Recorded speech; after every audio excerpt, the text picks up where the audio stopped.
to the body and comparing them to different models of ratios of form and so on, you can know exactly what kind of a personality has taken birth in that body. So the Lord, his body has all auspicious characteristics according to the science, the Vedic science of physiognomy. Generally, when Lord Krishna appears, he does so in a family of kshatriyas, kings, as did Lord Ramachandra, and sometimes in a family of brahmanas, such as Narayan Rishi or Lord Chaitanya. But Krishna accepted the role of son to Maharaj Nanda, despite the fact that Nanda belonged to the Vaishya community. The business of the Vaishya community is trade, commerce, and the protection of cows. Therefore, his friend, who may have been born into a Brahmana family, expressed his wonder at how such an exalted child could take birth in a family of Vaishyas. Anyway, he pointed out the auspicious signs on the body of Krishna to the boy's foster father, Nanda Maharaj. He continued, "This boy has a reddish luster in 7 places: his eyes, the ends of his hands, the ends of his legs, his palate, his lips, his tongue, and his nails. A reddish luster in these 7 places is considered to be auspicious.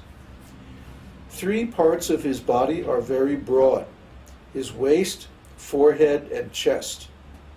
3 parts of his body are short: his neck, thighs, and genitals. 3 parts of his body are very deep: his voice, intelligence, and navel. There is highness in 5 parts of his body: his nose, arms, ears, forehead, and thighs. In 5 parts of his body there is fineness: his skin, the hairs on his head and other parts of his body, his teeth, and his fingertips. The aggregate of all these bodily features is manifest only in the bodies of great personalities. The fate lines on the palm are also considered to be auspicious bodily symptoms. In this connection, one old gopi informed King Nanda, 'Your son possesses various wonderful fate lines on his palms. There are the signs of lotus flowers and wheels on his palms, and on his soles there are the signs of a flag, a thunderbolt, a fish, a rod for controlling elephants, and a lotus flower. Please observe how auspicious these signs are.'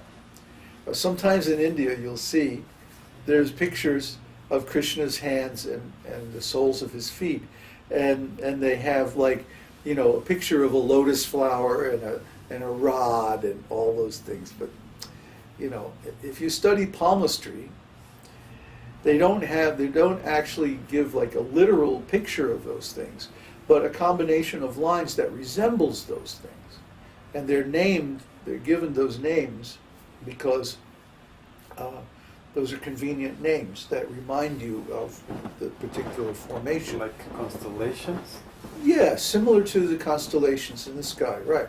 Like the Big Dipper doesn't really look like a dipper, you know, or the lion doesn't really look like a lion. But, you know, it sort of looks like, you know, you can superimpose that figure on those stars and it sort of looks like that. Well, it's the same way with palmistry. The lines on the hands and feet, they sort of resemble those different things.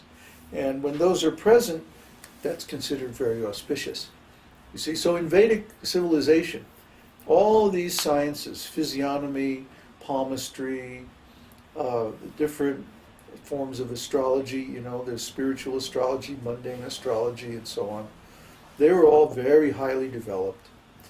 And according to these different sciences, all good qualities were observed in the body of Krishna. 3. Pleasing. Beautiful bodily features which automatically attract the eyes are called ruchira, pleasing. Krishna possesses this attractive feature of ruchira in his personal features. In the third canto, second chapter, verse 13 of Śrīmad-Bhāgavatam, there is a statement about this.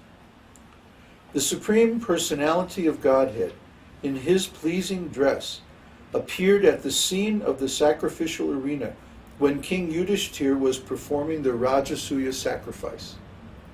All important personalities from different parts of the universe had been invited to the sacrificial arena, and all of them, upon beholding Kṛṣṇa there, considered that the Creator had ended all of his craftsmanship in the creation of this particular body of Kṛṣṇa. It is said that the transcendental body of Kṛṣṇa resembles the lotus flower in 8 parts, namely his face, his 2 eyes, his 2 hands, his navel, and his 2 feet. The gopis and inhabitants of Vrindavan used to see the luster of lotus flowers everywhere, and they could hardly withdraw their eyes from such a vision.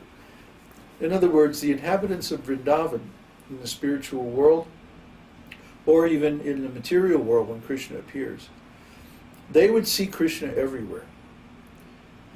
Kṛṣṇa was present to them always, and in everything. Everything they saw reminded them of Kṛṣṇa, because Kṛṣṇa was connected with everything in their lives so intimately and so deeply that everywhere they looked, they simply saw him. So the inhabitants of Vrindavan are naturally Kṛṣṇa conscious.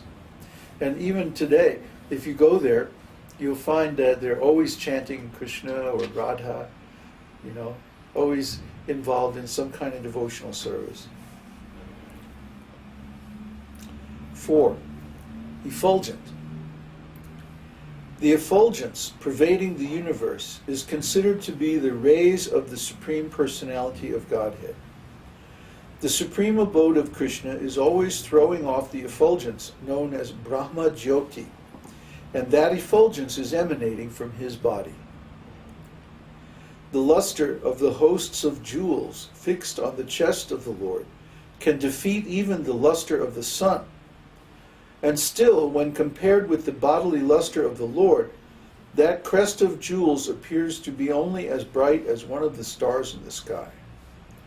Therefore, the transcendental influence of Kṛṣṇa is so great that it can defeat anyone.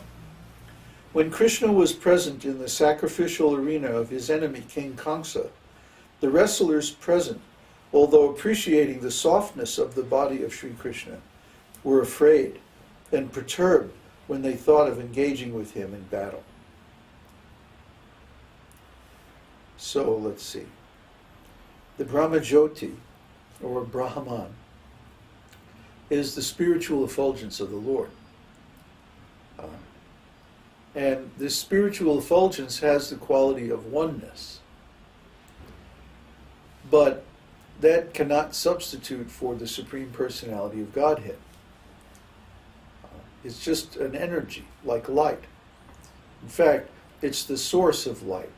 The light of the sun, the light of the moon, and even the radiation from the center of the galaxy and things like that. They're all just simply a manifestation of Kṛṣṇa's bodily effulgence.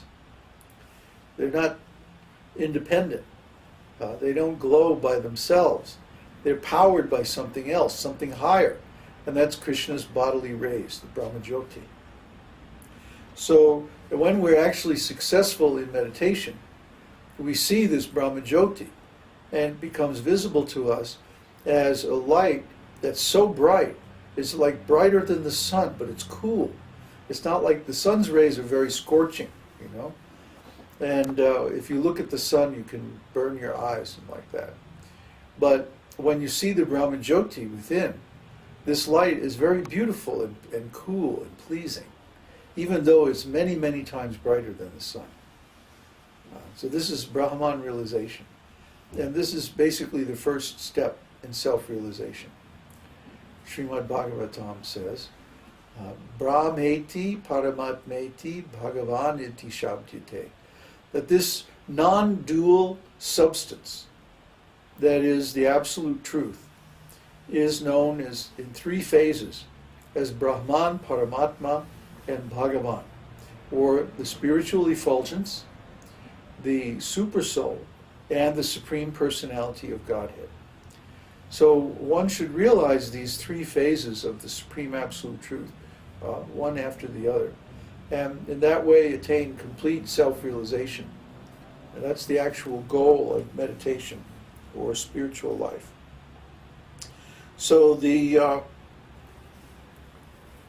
ornaments on the Lord's body, in the old days, before Kali Yuga, jewels they could be imbued with energy, and they would actually glow. In fact, you could even use them as lamps. Sometimes the Nagas, the sacred snakes, are described as having jewels on their forehead that allow them to navigate in this subterranean realm where there's no light,